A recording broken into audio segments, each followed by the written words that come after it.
You're listening to The Jacob Valk Show.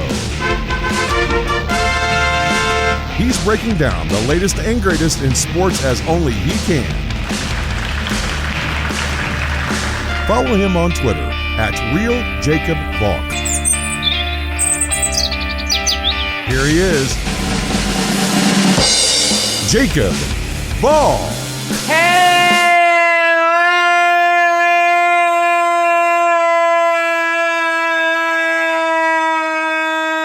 Hello, sports fans! Welcome to another edition of the Jacob Valk Show. I am the Jacob Valk, except no imitation. I've got to start with Villanova UConn. A game that I nailed. I said UConn would win, and they won. Did I think the game would unfold exactly as it did? The answer is no. It was an old school Big East matchup, and those two teams played like it. It was physical, it was chippy, it was loud. It was an outstanding game. It was honestly one of the best college basketball games that I've seen all year. Part of what makes a college basketball game great is the atmosphere. And college football is the same way.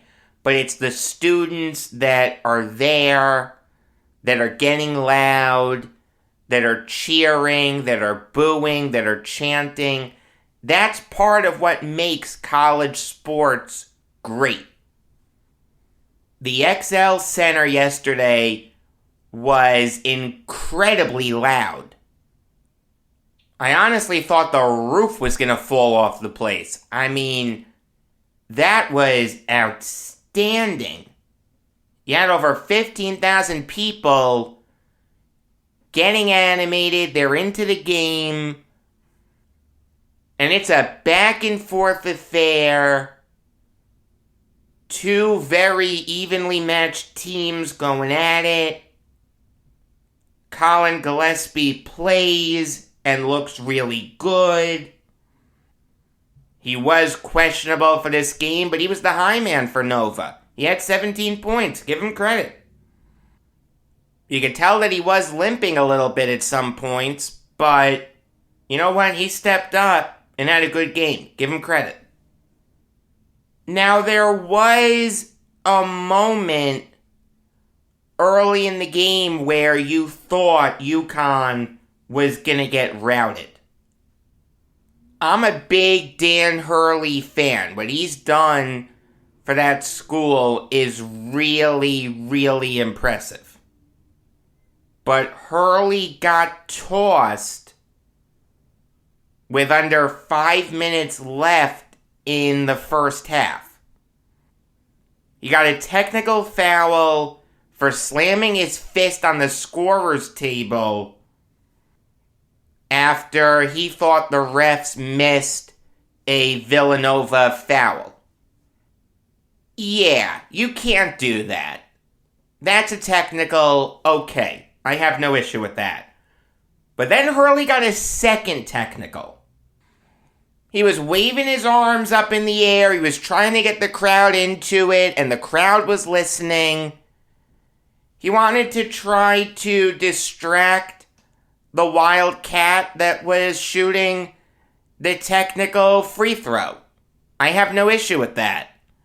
Evidently, James Breeding, one of the referees last night, did, because that earned Hurley a second technical. And obviously, if you get two technicals in the same game, you're gone. So Dan Hurley was tossed for imploring the crowd to get into the game. we've all seen coaches do that before. We've seen players do that. We've seen hype men do that as they're wandering the arena trying to get fans into the game. For Dan Hurley to be tossed for that is wrong. It makes no sense. I'd love to hear an official explanation. That's not an act that gets you a technical. The only thing that I can think of is the referee, James Breeding, thought that Hurley wanted the crowd to more vigorously protest the non-call. But that's not what that was. And it's clear as day that that wasn't what it was. I just don't get it. It made 0 sense. And it nearly cost UConn the game. With all due respect to Kimani Young, who was the interim head coach, if I can use that term, there's a reason why he's the associate head coach and Dan Hurley is the actual head coach. Dan Hurley's smarter. He's a better basketball mind. To not have that guiding influence there in a close game against a really good Nova team that has Jay Wright coaching them, one of the best coaches in the nation, that puts UConn at a big disadvantage. Don't tell me that coaching doesn't matter. It absolutely does. It matters more in college sports than it does anywhere else. But give UConn credit. They hung in there all throughout this game. Like I said, this was a very evenly matched game. The largest lead that UConn had was 7. The largest lead that Nova had was 5. It was an incredibly exciting game, but late in the game, it looked like Nova was gonna escape with the win. They're up by 4 with about 30 seconds left in the game. RJ Cole intentionally fouls Caleb Daniels, so he's shooting a 1-and-1. He misses the first free throw. So UConn has a prayer. Kimani Young calls a timeout. He wants to draw up a play. It was actually a really good design. A great screen set by Andre Jackson. Tyler Polley gets a really good look from beyond the arc. And he hits it. So it's 69-68 Nova with 21 seconds left in the game. Colin Gillespie gets the ball, but he's trapped by the out-of-bounds line and 2 UConn defenders. I mean, they played that perfectly. Absolutely perfectly. The refs call a jump ball. Possession arrow favors UConn. So 17.5 seconds left, down 1. UConn has a chance to win the game. RJ Cole drives to the hoop, draws contact, doesn't get the foul call, but he makes the layup with 6 seconds left. That is an incredibly tough shot. In that moment, to hit that when you're drawing contact from a taller defender in Brandon Slater. Slater's 6'6", and Cole is 6'1".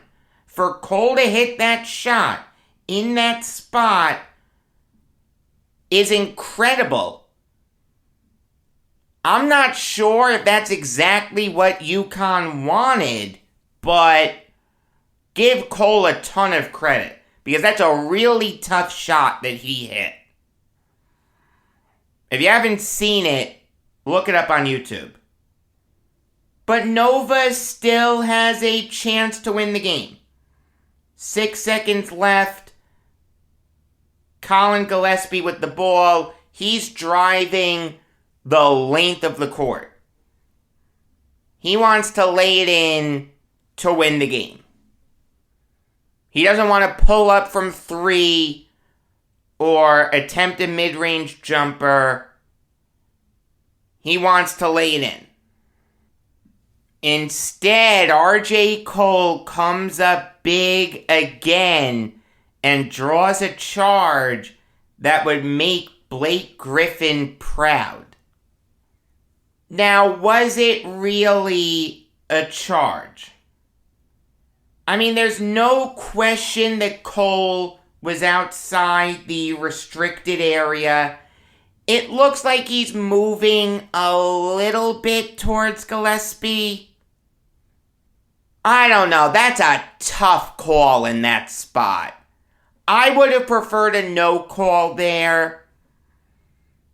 In that moment, unless it's blatant, I'd like a no call there.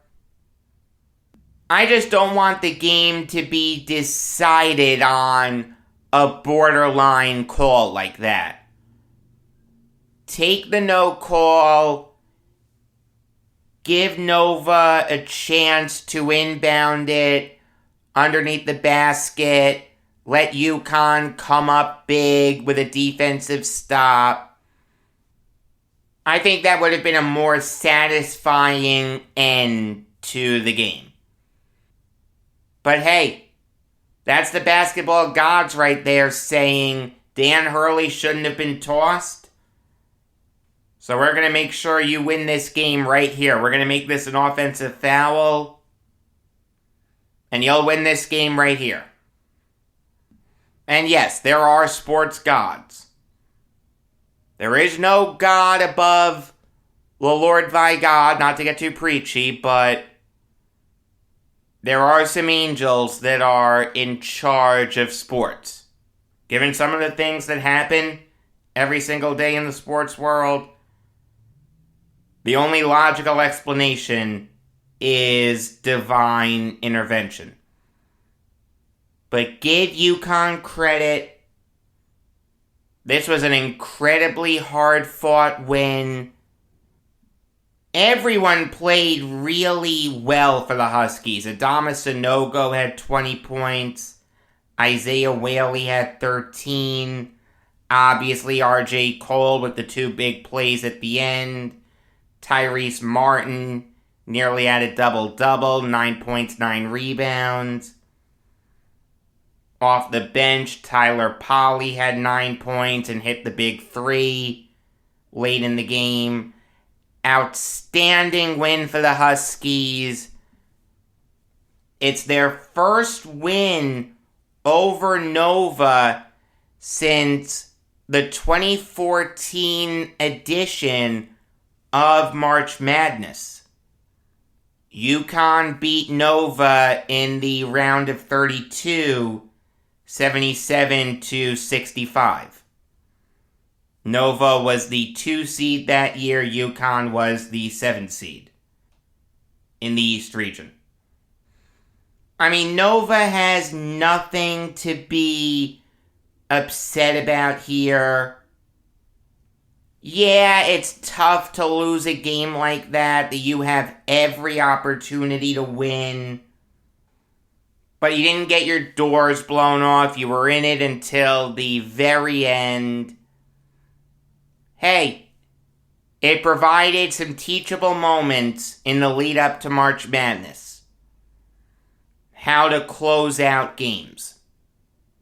So I'm really not upset about this loss if I'm a Nova fan. Alright, now I'll give you some NFL Valk talk. And I'll start with the Chiefs cutting Anthony Hitchens. By cutting Hitchens, the Chiefs saved over $8.4 million. And the Chiefs are in cap hell right now. Even with this move, they still only have $11 million in cap room. And make no mistake about it, they need to beef up that defense.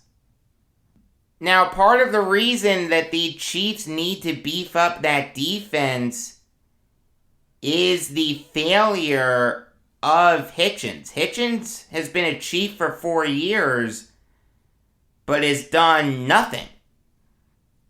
He has never had a Pro Football Focus grade of over 51 in the regular season. With the exception of this past playoff run, he has never had a postseason overall grade of over 53, according to Pro Football Focus. To cut Hitchens is a no-brainer.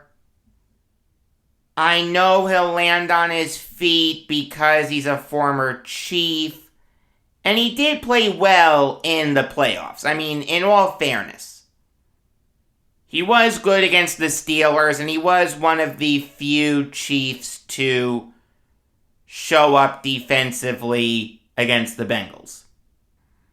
But that linebacker core really needs to be improved. If the Chiefs want to go back to the Super Bowl, they have to improve tremendously on Anthony Hitchens. Cutting him is a good start, and if the Chiefs want to draft his replacement, okay, I have no problem with that.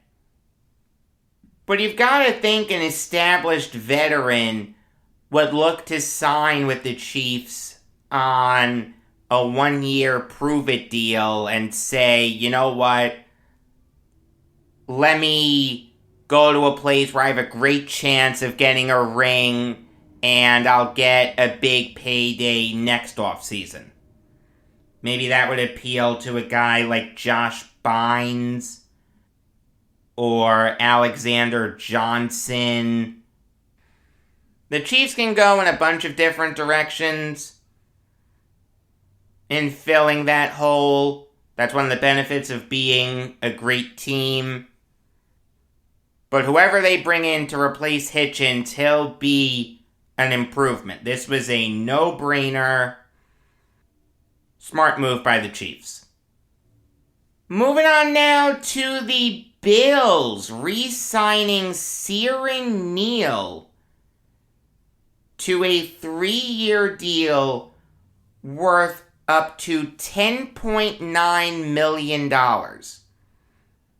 That's just over $3.6 million per year. And this is a huge overpay.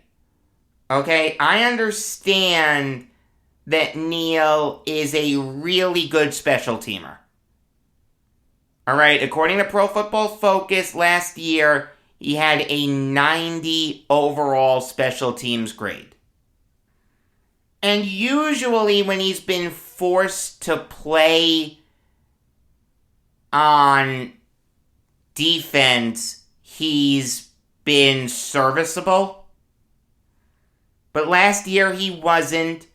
Only a 47.6 overall grade. He's never played more than 200 defensive snaps in a season. I mean, he's a good special teamer. Don't get me wrong. In fact, he's a great special teamer. But should special teamers be getting over $3 million per year? The answer is no. I can find good special teamers anywhere. If you have a good special teams coordinator like Brant Boyer or someone like that, you can turn these no-name players into good special teamers. That's done all the time. I'm not saying special teams don't matter. They do. Of course they do. Just ask the Packers. But the Bills are not in a good place with the salary cap. At this very moment, according to overthecap.com, they're over $6 million over the cap. And they still need to re-sign Levi Wallace. That would be a tough blow for the Bills if he left in free agency. So to devote over $3 million to someone when money is an object, I can't endorse that. Bad move by the Bills. Doesn't make a lot of sense. There was a death in the baseball world that I really want to talk about. And that is the death of Julio Cruz, whose death was announced today. He died yesterday at the age of 67. You think about the best second baseman of the mid-70s to the mid-80s. You think about guys like Willie Randolph, Frank White, Lou Whitaker, Bobby Grich, and guys like that. But in that second tier, with guys like Rich Dower and Jerry Remy and Damaso Garcia, was Julio Cruz. Cruz was a good player for 10 seasons. Blistering speed, great glove. All in all, just a good player. Cruz became the everyday second baseman for the Mariners in 1978. He was with the Mariners in 77. He was an original Mariner. But their starting second baseman was Jose Baez. Then Baez flamed out, so in 78, Cruz took over. And that started a stretch of 6 straight years, from 1978 to 1983, where Cruz stole over 40 bases each season. In that time frame, he was a .243 hitter, he had a .325 on base percentage, and only hit 17 home runs. But there's a reason that he played so much. If you can do a couple things really well, if you can run, and you can field, Julio Cruz was a really, really good fielding second baseman. You can carve out a good career for yourself. And Cruz's career batting average was .237. Not terrible, not great. Certainly not ideal by any stretch, but not awful. If you have a great glove and great speed, I can live with a .237 average. Maybe in a perfect world you wouldn't be starting every day, but there's a role for you in the majors. Because of his speed, Cruz earned the nickname the Cruiser. Until Ichiro Suzuki came along, Cruz held the record for most stolen bases by a Mariner. And he's still second to this day. In 1983, the Mariners and White Sox made a challenge trade. They traded second baseman straight up. Cruz went to the White Sox, and Tony Bernazard went to the Mariners. Cruz played an integral role for the White Sox in 1983. Everyone who followed the 83 White Sox will tell you that Cruz was the spark plug for that team. He really got them going, injected a lot of energy into the clubhouse, and because of him, and guys like Carlton Fisk, and Ron Kittle, and Harold Baines, and Greg Luzinski, and Lamar Hoyt, and Richard Dodson, the White Sox won 99 games en route to running away with the AL West. Back then, the White Sox were in the AL West. No other team in that division finished over 500, including the Mariners, who finished dead last in the majors by only managing 60 wins. The White Sox went up against the Orioles in the ALCS that year. Cruz started every game for the White Sox at second and did well. He was one of the few White Sox to show up in that series offensively. It was him, Rudy Law, and Tom Paciorek. That's it. The White Sox, in those 4 games, only managed 3 runs. They got shut out twice in games 2 and 4. The only reason they won the game that they did, game 1, was because Lamar Hoyt pitched a complete game where he only gave up 1 run. In the 83 ALCS, Cruz hit .333 and had a .467 on-base percentage. And Cruz actually got some votes for 83 AL MVP. Didn't win it, obviously. It went to Cal Ripken, but Cruz got some votes. Give him credit. But that was really the end of his career. In 84, he only hit .222. He only had 14 steals. He fell off like overnight. It was weird. Very, very weird. Cruz did return to the Mariners, but not as a player, as a broadcaster. From 2003 up until last season, he was the color commentator for Mariners Spanish language broadcasts. Hey, he lasted in that role for 18 years. He had to be doing something right. He was a good player, lasted 10 seasons. Like I said, blistering speed, and a good fielding second baseman at that. May he rest in peace.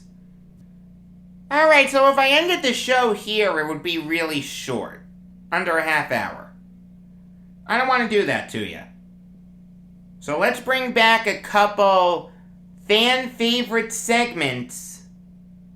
It's time to go Baseball Hall of Faming. Man alive, I haven't done this in a long time. I cannot tell you the last time I've done this. But when I first came up with the idea to have these semi-recurring segments, it was to fill time on shows during days where not a lot happened in the sports world. Then when the pandemic started, there were some shows where all I did was semi-recurring segments. But today is like the perfect day to have a couple of these segments. Not this day in sports history. I don't think that's right to do when I'm eulogizing someone. And I've done that for a while now. So that's not going to change. I'm just going to go Baseball Hall of Faming and give you a Mount Rushmore. Now, when I say Baseball Hall of Faming, I mean that I'm going through all the inductees into the Baseball Hall of Fame, and I'm telling you who shouldn't be in. You have no idea how hard it was to remember where I left off. I almost did Ray Schalk today, but I did Schalk previously. I should have kept a list. One of the things that I regret about this show is not launching a website along with it to keep track of picks and Mount Rushmores and Baseball Hall of Faming and NFL draft grades when I did that in 2020. Should have done it. Too late now. Nothing I can do about it. C'est la vie. The guy who I want to tell you about today is Kiki Kyler. And I am sure that I am butchering his name. I have only seen it written. I do apologize. Now, this is a borderline candidate. I understand the argument for putting him in. He has bold type on the back of the baseball card. Led the National League in steals 4 times. Won a World Series in 25 with the Pirates. And has just under 2,300 hits. He wasn't a bad player by any stretch, but a Hall of Famer? No, I don't think so. Firstly, only 1 World Series. I don't like that. I don't like the lack of an MVP. I don't like only 1 All-Star appearance. If Kyler was that great, he would have had more than 1 All-Star appearance. The All-Star game started in 33. He played until 38. I don't like only the 1 All-Star appearance. I'm not killing him too much for that. I understand that more often than not, he played in seasons where they didn't have an All-Star game. But still, only 1 World Series. I've got to ding him for that a little bit. He was also very injury prone. Missed a lot of games in 1927. Missed a lot of games in 1933. Maybe he would have been an All-Star that year. But because he got hurt, he wasn't. Look, gem of a guy. No one has ever said a bad word about him. Everyone loved having him as a teammate.